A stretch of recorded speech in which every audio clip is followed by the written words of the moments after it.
ಕಾಲುವೆಯ ತಡೆಗೋಡೆಯು ಕೆಲವು ಕಡೆ ಸಂಪೂರ್ಣವಾಗಿ ಕೊರೆತ ಉಂಟಾಗಿ ಪುರಸಭೆಯ ಕಸ ವಿಲೇವಾರಿ ಘಟಕಕ್ಕೆ ಮತ್ತು ಅಯ್ಯಪ್ಪ ಸ್ವಾಮಿ ಹಾಗೂ ಸಾಯಿಬಾಬಾ ಗುಡಿಯ ಪುರಸಭೆಯ ಉದ್ಯಾನವನದಲ್ಲಿ ಮಕ್ಕಳು ಆಟವಾಡುವ ಸಂದರ್ಭದಲ್ಲಿ ಮತ್ತು ಕಸ ವಿಲೇವಾರಿ ಘಟಕಕ್ಕೆ ಹೋಗಿ ಬರುವ ಟ್ರ್ಯಾಕ್ಟರ್, ಮ್ಯಾಕ್ಸಿ, ಕ್ಯಾಬ್, ಗೂಡ್ಸ್ ವಾಹನಗಳು ತಿರುಗಾಡುತ್ತಿದ್ದು ಡಾಂಬರ್ ರಸ್ತೆಯು ಹಂಚಿನವರೆಗೂ ಕೊರೆತ ಉಂಟಾಗಿರುತ್ತದೆ.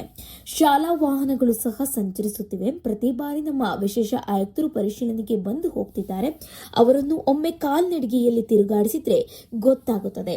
ಅದು ಅಲ್ಲದೆ ನಮ್ಮ ಪುರಸಭೆಯ ಮುಖ್ಯಾಧಿಕಾರಿಗಳು ಹಾಗೂ ತಹಸೀಲ್ದಾರರು ನಮಗೆ ಇದಕ್ಕೂ ಯಾವುದೇ ಸಂಬಂಧ ಇಲ್ಲದಂತೆ ಕೈಕಟ್ಟಿಕೊಳ್ಳುತ್ತಿದ್ದಾರೆ.